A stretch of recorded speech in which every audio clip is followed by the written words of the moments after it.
Гърба и шийно-рамената област са зоната, в която напрежението от ежедневието най-често оставя своя отпечатък.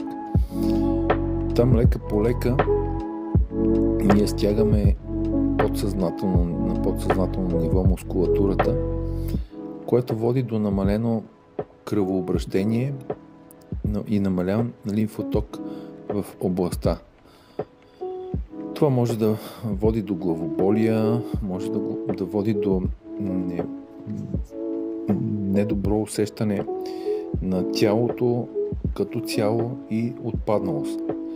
Чрез работа в тази зона и чрез различни масажни техники ние подобряваме кръвообращението, подобряваме лимфотока и отпускаме мускулатурата, мускулния тонус, което води до релакс.